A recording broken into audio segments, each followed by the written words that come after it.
Okay, welcome to Chapter 8, Lecture 8 in the Kinesiology 158 Motor Learning and Control class. In this lecture, we're going to cover the individual differences chapter in your textbook. We're going to address some issues regarding people's differences in their capacities for learning motor skills. Um, are there genetic factors? Are they related to each other? Can people be the ultimate all-around athlete? And is it based on genes? Is it based on experience? Is it both? Um, we'll talk about those kinds of issues in this chapter. So to introduce the idea or the topic, yeah, people do differ in their individual characteristics and capabilities. That's sort of that Captain Obvious sort of stuff, right? The factors are related to heredity. So picking the right parents is important.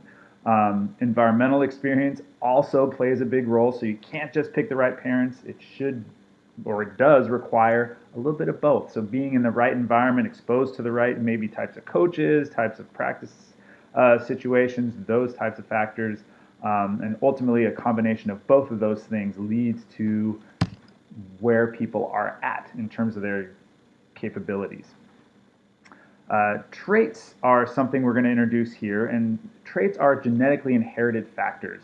They're stable and enduring, meaning that we're born with them and they don't go away. It's something that really defines us, and they're different than skills. We'll kind of compare them in a minute.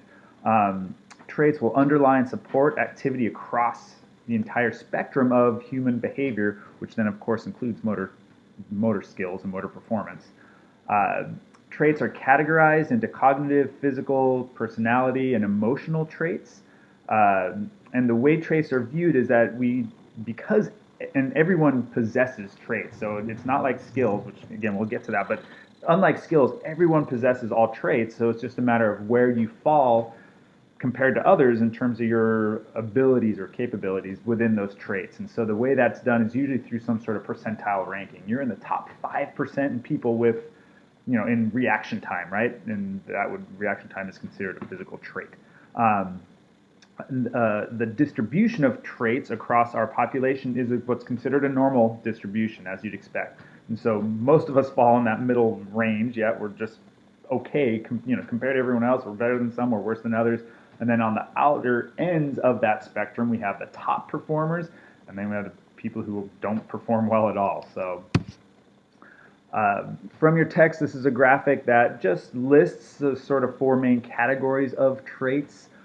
Cognitive traits, yeah, there's people who are good at math, right? And you might be one of them, you might not be one of them, right? But generally speaking, yeah, mathematical ability is considered a trait, and people are literally hardwired to be better at math than others.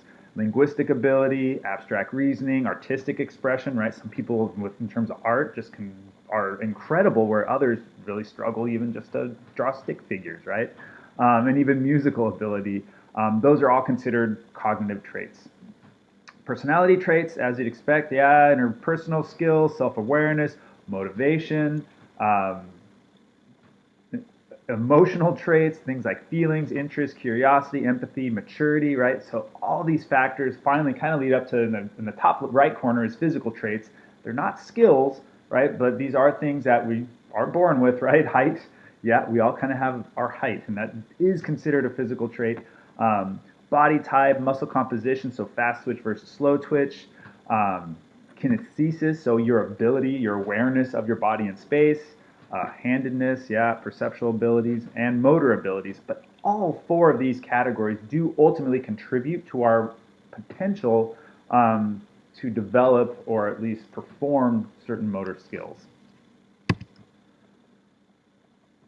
Yeah, so just the graphic on a normal curve, and sort of the identification of the sort of, or at least the interpretation of it, right? And so if you look at the middle of the curve, yeah, similar performance potential relative to specific trait. Most of the population, right, normal curve, yeah, about 70% of people fall into that normal or middle range, and then you get to sort of the outliers, or not so much the outliers, but getting away from that center of the graph, and we have then the top performers and then the worst performers on either end.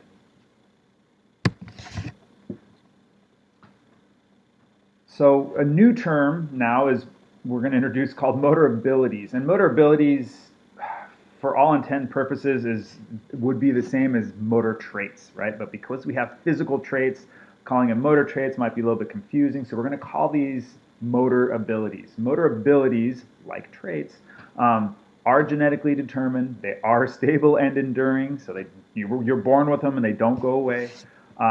They underlie or support the performance of motor skills. So they can span across motor skills. They aren't actually a motor skill. And so I used reaction time earlier, right? Reaction time is a motor ability. People with high reaction time, that reaction time isn't a specific motor skill, but reaction time plays an important role with a lot of different types of motor skills. So it has that sort of supporting role. Motor abilities are transsituational, kind of like the reaction time example. Yeah, it is applied or can be important for multiple types of environments and situations. And yeah, at the bottom here, yeah, reaction time, depth perception. So reading the environment, that is a trait, right? Certain people are better to perceive things in space, depth perception being that motor ability. From your text, table 8.1 is a good one to take a look at. It pins up the differences between abilities, motor abilities and motor skills. You know pretty much a lot about motor skills at this point. So motor abilities, the differences, right? They're stable and can't be changed. Motor skills, absolutely, right? They can be improved and changed with practice quite a bit. Some of you might be screaming at me right now going, oh, but some of these abilities can be improved, right? Reaction time, that is something that can be trained and improved over time. And you're right, but those improvements aren't necessarily with the reaction time itself, but how we are able to perceive and deal with the specific reaction time task. So reaction time itself, stable. The reaction time task, whether it's a tapping type of task or whatever it is, our performance of that task, the skill itself, can be improved. Abilities are also inherited, genetically determined. Skills are not. We need to acquire them. We're not born with any of them. Abilities, there's generally accepted to be in the neighborhood of 40 to 50 sort of general, motor abilities. Motor skills, thousands upon thousands, right? Almost a limitless number if you really get down to it. People possess all abilities, and that's important for you to recognize that everyone has every ability. It's just where you fall on that spectrum, on that normal curve, right? Are you on the good end of the curve, the bad end of the curve, or are you right there in the middle? So people possess all motor abilities in terms of compared to motor skills. Yeah, we don't possess nearly even a big chunk of the percentage of motor skills that are out there. Abilities, yeah, they support the performance of motor skills. They're not necessarily directly observable or manifested as behaviors. That sort of differs across the spectrum of motor abilities. And yeah, they don't directly act on the environment.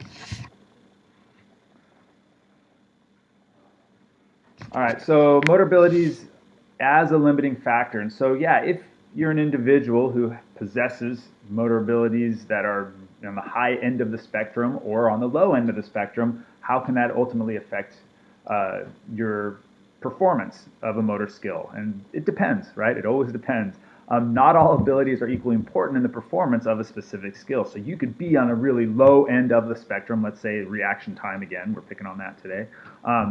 If you have really horrible reaction time, how is that going to affect your bowling? Probably not at all, right? And so the potential for motor abilities to limit skill performance is really skill specific, right? Again, reaction time will probably play a big role in other types of skills, and you could name a whole bunch of them, right? But when it comes to bowling, not so much. So recognize and understand that relationship, that motor abilities are important for motor skill performance, but you don't have to have a high level of motor ability to perform every motor skill. So motor abilities do establish upper limits, and so that's kind of an important concept to understand as well. If you're someone born with really poor reaction time, you can still perform sports and skills or whatever it is that require reaction time for success, but your potential then, because of that limited reaction time in that performing that motor skill, is going to have a lower ceiling than somebody with really good reaction time, right? And that kind of makes sense and it's pretty obvious, but understand that, yeah, our potential is going to be limited by motor abilities. And that's where, people will say a lot, yeah, pick the right parents, and you're born into having these traits, these motor abilities that enable you to be the best at a certain skill or ultimately be a certain type of athlete. So motor abilities, how many are out there? We've already mentioned, yeah, somewhere in the neighborhood of 40 to 50. That's debatable. That's just people's perception. And, there's been research out there and people try and categorize it. They underlie all human skill behavior, though. So all motor skills can be tracked back to certain types of motor abilities that enable us to perform that motor skill. The Fleischmann's taxonomy of motor abilities. So there's been an identification of 21 general motor abilities that, Fleischmann claims that pretty much cover the entire spectrum of motor abilities. And so, yes, up above it says there's 40 to 50. Yeah, there are. In Fleischmann's taxonomy, within that 40 to 50 sort of list that certain researchers and scientists have come up with, Fleischmann has sort of grouped some of them into their taxonomy. So in Fleischmann's taxonomy, there's two general categories: perceptual motor abilities that are kind of central nervous system based motor abilities, and then there's physical proficiency abilities that are a combination of neurological and physiological factors. Let's take a look at those. All right, so this is obviously straight from your text, so get familiar with this table. It's a long one. You do not need to memorize it necessarily, but I do want to encourage you to get familiar with each of the categories. On this page, there's probably 7 or 8 of them. Know the categories. The title of the category is probably enough for you to understand what the category is all about. So don't stress over the specific details. Looking at the first one, multi-limb coordination, ability to coordinate the movement of a number of limbs simultaneously. Sports like tennis, they mentioned playing the piano, pretty much any sort of dynamic sport, field sport, or team sport would require some sort of multi-limb coordination. Pretty obvious one, right? So look over these categories. I'm not going to read them to you. You're able to do that yourself. So just know the main, the bolded categories and have an idea of what it means. It's a multiple test quizzes and exams. How tricky can I get with them? So on the physical proficiency abilities side, and it's a little bit harder to see the categories themselves in terms of being bolded. Looks like all the text is bolded in this table. These are considered abilities, right? And if you look at the top 4, they're all have to do with strength: explosive strength, static strength, dynamic strength, trunk strength. For you physiologists out there, which I'm sure there's a bunch of you, you could argue these are things that are very much trainable and adaptable, and you're not necessarily born with explosive strength, are you? Or dynamic strength, or trunk strength, which is, the definition they have here is dynamic strength that is particular to the trunk and abdominal muscles. That's all about core training, right? And being able to, you have to train those muscles. Well, to a certain degree, we are born with abilities in those areas, and without any training, right, we will have people who have stronger or greater levels of strength compared to others who don't train either. But those specific sort of outcomes are more skill related. How do you test static strength, or how do you test dynamic strength? Well, that's through the performance of a skill, and then specific training can affect the performance of that skill. But overall, at least in how it's viewed in this motor learning type of world, is that, yeah, you're born with a certain potential for these strength factors. So myself and my physiology brain goes crazy with this sort of taxonomy on this side of things, because these are all such, and on this whole side, this whole page has such trainable types of things. Flexibility as well. Balance and visual cues, speed of limb movement. That's a toughie. That one is harder to train, but it's still trainable, right? So anyway, so for those of you who are in the sort of human performance side of the world, like myself, these are a little bit harder to accept as being sort of stable and unchanging, and sort of not being able to move yourself on that curve from being, hey, I was sort of in the middle of the curve with my balance and visual cues, and not through training I should be progressing towards the higher end of the spectrum. If you view it as you have a certain ceiling associated with each one of these categories, that even though, yes, your flexibility is maybe good, but it can never be great because you're not born with the sort of the limb architecture or maybe the physiology of your muscles and your connective tissues to allow for you to get to the flexibility of someone who was born with those traits. Maybe that helps. So be familiar with the categories again. Nothing too tricky. I won't be tricky. So let's talk about the all-around athlete, right? So we've talked about these traits or abilities, and so the idea of, are these abilities related? And there's sort of two hypotheses out there. Of course there is, right? There's a generalized motor abilities hypothesis, the GMA, and then there's the specificity of motor abilities hypothesis, the SMA. And so the GMA basically is this hypothesis that states, well, all these motor abilities are correlated. So whatever level you have at 1, let's say you're in the 80th percentile for 1, you're going to be in the 80th percentile basically for all of them. So the motor abilities are correlated. You're going to be somewhere on that normal curve, but all of your abilities are going to be in that same area of that curve.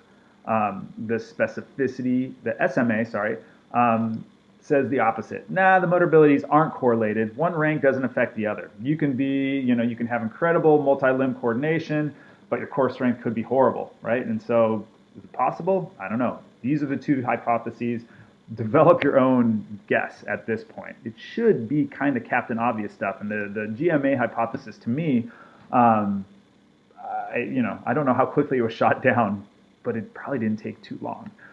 Check out box 8.7. It discusses, compares the two.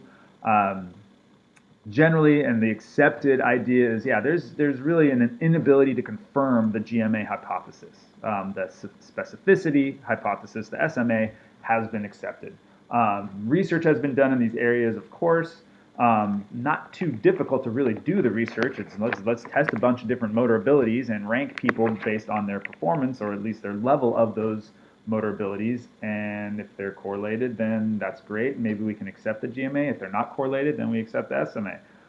So Drawatsky and Zuccato did a study doing just that. There's been multiple. And what they determined in their study is the average correlation among motor abilities is very weak at about 0.04. That's ridiculously weak. Meaning that, being good at one motor ability does not have much predictive ability at all or at least correlation, of being, you being high at another one. So you can be all over the spectrum, and most people are all over the spectrum. So based on this rejection of the GMA, the concept of an all-around athlete doesn't exist. And the idea of an all-around athlete is this: is somebody good at all of those motor abilities, right? Or at least a whole bunch of them. And it's there, to me, they make it a little bit too black and white. You can be good at a cluster of them just based on chance, and that's kind of what the all-around athlete idea is based on. Random luck to be endowed with these high level of abilities, but random luck is a thing. And if you get randomly lucky, then you can be an all-around athlete. Just because the GMA was rejected doesn't mean the all-around athlete doesn't exist. The book talks about Miss Babe Didrikson Zaharias, and she's about 100 years ago now, a little less than 100 years ago. She was an incredible all-around athlete. She played professional basketball. She won gold medal, and it's 2 golds and a silver medal in the Olympics for track and field. She played professional pool. And right off the top, if you're looking at those first 3 categories of sports that she excelled at, none of them are really related, right? I mean, we're looking at a team sport. We're looking at track and field, which is pretty much straight up physical ability, lesser on the skill end of the spectrum, where basketball is very highly skilled, with obviously strength and power and endurance thrown in there. And then you have pool, which is precision sport, right? Top level of all 3 of those. Throw in the fact that she pitched professional baseball. I don't think she was in the major leagues. She was in AAA, I believe, and literally got kicked out of baseball after striking out by basically being a really good pitcher. People couldn't handle that a woman was doing this. She was a golf pro and competed in the men's tour. Was she the best athlete in the world? hard to argue that she wasn't or isn't still considered the best athlete in the world. Is this random luck? Yeah, well, she was blessed. She was incredible across the spectrum of motor abilities, and pretty much anything she touched and took and participated in, she excelled. There's been lots of debates about other athletes, more modern athletes. You can Google on or YouTube, videos. There's comparisons between Bo Jackson and Jim Brown, who both played multiple sports and were both very good at multiple sports at the professional level. To me, the argument really for those types of athletes, who, again, don't get me wrong, Bo Jackson, Jim Brown, I mean, they were incredible athletes and incredibly talented, but the spectrum and the range of their all-aroundness wasn't nearly what someone like Miss Zaharias had. I mean, she was by far spanned across the most motor abilities. So anyway, so there's stuff out there that looks at, it's interesting, kind of fun stuff to check out. Who is the best athlete of all time, and how do you define it? So here's just a table from the Zaccato study. You won't be testing on specific numbers on this. These are some of their results of their comparisons of motor abilities.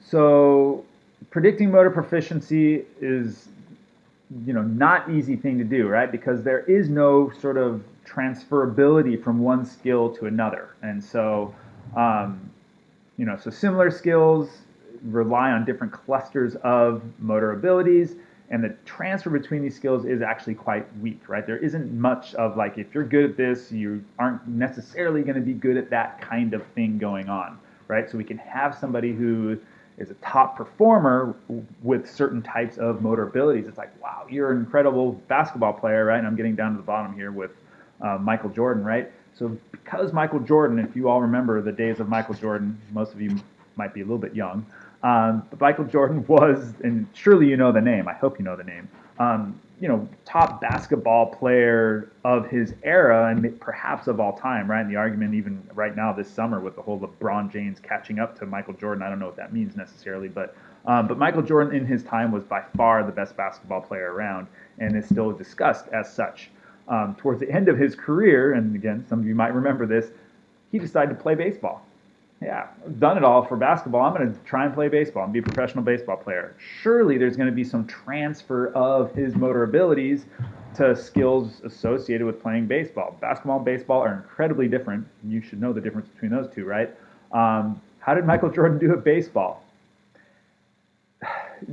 Reporters and people who wrote about it and followed him through his baseball sort of journey pretty much said he sucked, right? He's like, he's horrible. What a waste of time. He is the worst baseball player ever. From my perspective, as an objective or non-objective, as an objective sort of observer, he was way better than me, right? And I mean, I'm horrible at baseball, I'll admit, but it's sort of like the suckiness was only comparing Michael Jordan to Major League Baseball players. And so he wasn't so good right away to be a Major League Baseball player. Could he have competed in collegiate baseball, which is an incredibly high level, or AAA? I think he would have been up there potentially, right? I think he just only wanted to go major league. And so, was he in that upper percentage, the top 2 or 3%? Maybe. Was he the top 1%? No.